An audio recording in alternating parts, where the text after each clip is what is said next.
وسهلا فيكم مشاهدينا من جديد. بنرحب فيكم ببرنامجكم نفحات مقدسية. اليوم رح يتم عرض موضوع صلاة الجمعة، وهي صلاة الجمعة الأولى في مدينة القدس. مثل ما احنا شايفين توافد الآلاف من المواطنين للصلاة داخل المدينة، بالرغم من بعض الإجراءات وعلى الحواجز والمعابر، سواء كانت المعابر الواصلة ما بين الضفة الغربية والقدس، وأيضا جميع المعابر التي خلينا نحكي أجروا عليها الكثير من الحصار وأيضا الضغوطات والإجراءات التعسفية لعدم وصول المواطنين إلى المدينة المقدسة. فخليكم معنا لنعرف أكثر عن هالموضوع.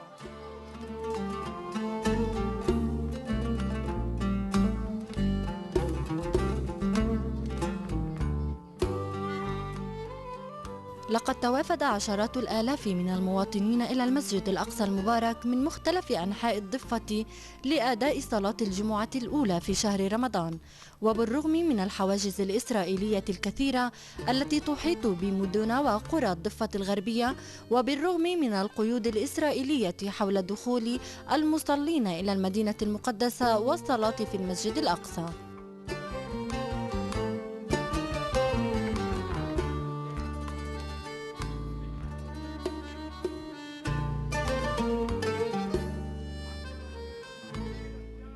كيف شايف وضع القدس اليوم؟ الإجراءات الإسرائيلية كأنه أنت جاي جديد هون على البلد، فكيف شايف الوضع السياسي؟ شايف الوضع، أنا عمالهم بوقفوهم على المحسوم هون، برجعوهم السيارات كلهم، خاصة اللي معهم هوية الضفة الغربية برجعوهم على يرجعوا على بلادهم، على المناطق اللي هم جايين منها. لكن ايش اللي معاه هوية إسرائيلية واللي ما جاي فيزا، هذا مشان الدعاية، يعني مشان الدعاية بقول لك احنا مشيناه عشان ايش؟ يطلع لنا دعاية برا بالخارج.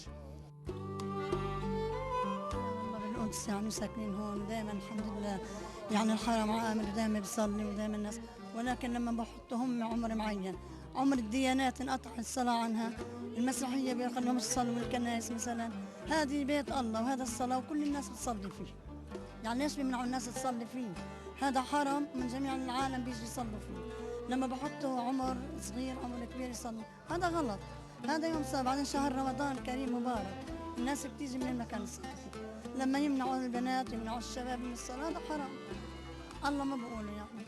كل سنة وانتم سالمين. طول حياتهم بيمنعوا الناس تصلي، هذه ديانة، والعالم بيمنعوا كل الشباب وبيمنعوا كل العالم على انها تخش تصلي.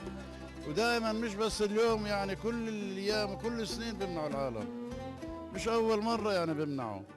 بعدين بهدلة نسوان في الشوب واقفات واطفال في الشوب واختيارية كبار يدوخوا ويقعوا. هذه معاملة مش إنسانية يعني، ولا هي معاملة بشر. هذا بيت الله اللي منع العالم عما يصلوا فيه. كل عام وانت بخير. بداية من وين حضرتك جاي؟ من عراب الجنين.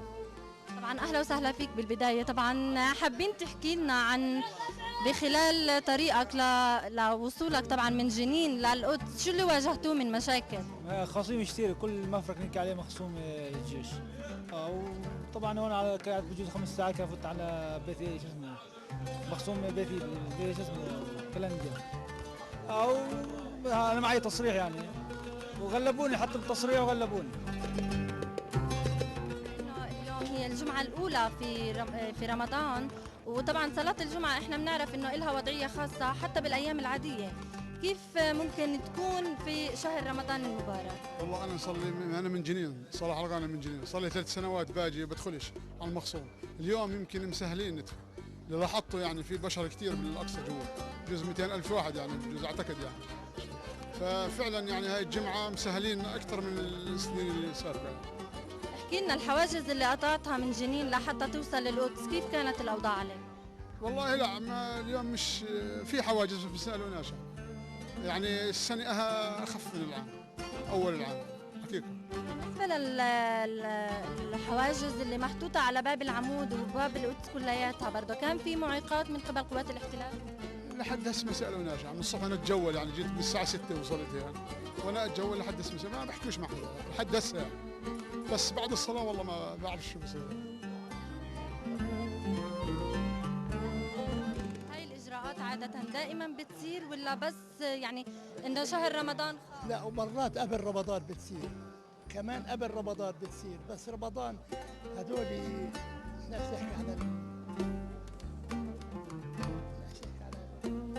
إذا حكينا شيء كثير، هذول اليهود بيفتكروا حالهم هم أسياد العالم، بدهم يحكموا العالم كلياته، مين ما كان يكون، حتى الأمريكان، حتى مين ما كان بدهم يحكموا.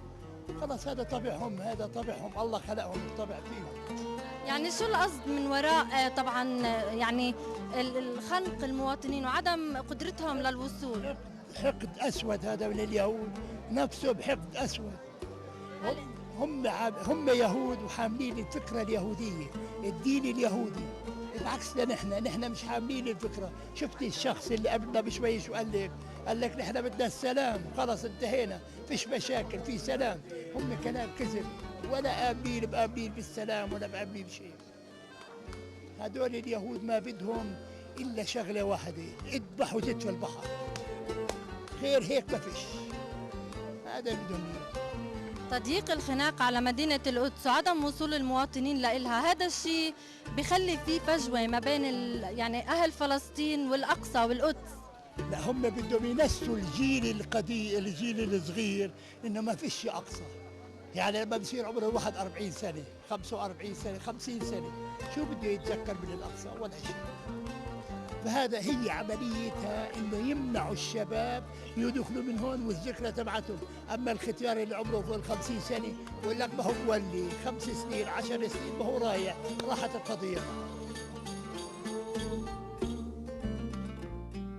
منذ ساعات الصباح الأولى انتشرت المئات من أفراد الشرطة والجيش الإسرائيلي في مختلف أنحاء وشوارع القدس، وتحديداً على بوابات البلدة القديمة وأزقتها وأسطح منازلها، الأمر الذي حول المدينة إلى ثكنة عسكرية، حيث فرضت قيوداً على المصلين الرجال من أبناء الضفة دون سن 50 عاماً والنساء دون سن 45 عاماً، ومنعتهم من الوصول إلى المسجد الأقصى لأداء الصلاة.